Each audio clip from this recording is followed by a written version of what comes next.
আমাৰ যোৰহাট জিলাৰ প্ৰায়খিনি সকলোখিনি বিদ্যালয় আমাৰ প্ৰাইভেট স্কুলছ হওক আমাৰ গভৰ্ণমেণ্ট যিখিনি স্কুলছ হওক বা প্ৰভিঞ্চিয়েল স্কুল হওক সকলোখিনি স্কুলেই আমি অহা 1 তাৰিখৰ পৰা যিটো আমাৰ নৰ্মেল সময়সূচী আছিলে সেই সময়সূচীতকৈ আমি অলপ আগুৱাই আনিছোঁ যিহেতু আমি টাইম জোনৰ কথা জানো আমাৰ নৰ্থ ইষ্টত যিটো টাইম জোন মতে আমাৰ বহু সোনকালে আমাৰ হেৰিখিনি হয় পোহৰটো সোনকালে হয় সূৰ্যৰ পোহৰটো খুব সোনকালে আহে গতিকে আমি গোটেই দিনটোলৈ যথেষ্ট সময় পাওঁ গতিকে যদি আমি সময়টো যদি অকমান আগবঢ়াই আনো তেতিয়াহ'লে আৰু এটা কথা হৈছে যে ইমান বেছি টেম্পাৰেচাৰটো হাই হৈ আহিছে ছাত্ৰ ছাত্ৰীসকলে বিদ্যালয়ত যথেষ্ট অসুবিধাৰ সন্মুখীন হয় কেতিয়াবা এটা ক্লাছতে যথেষ্ট সংখ্যক ছাত্ৰ ছাত্ৰী থকাৰ কাৰণে হওক বা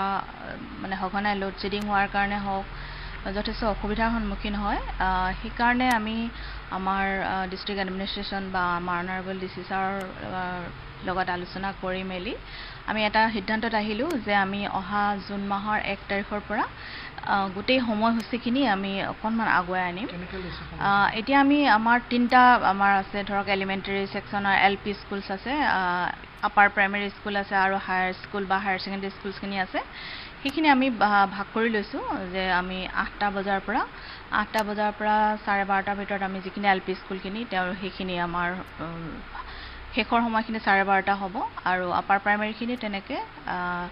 8 বজাৰ পৰা আমি 1টা বজাৰ ভিতৰত আমি কৰিছোঁ আৰু যিখিনি হাই স্কুল বা হায়াৰ ছেকেণ্ডেৰী স্কুলখিনি আমি 8টা বজাৰ পৰা 1:30টা বজাৰ ভিতৰত কৰিছোঁ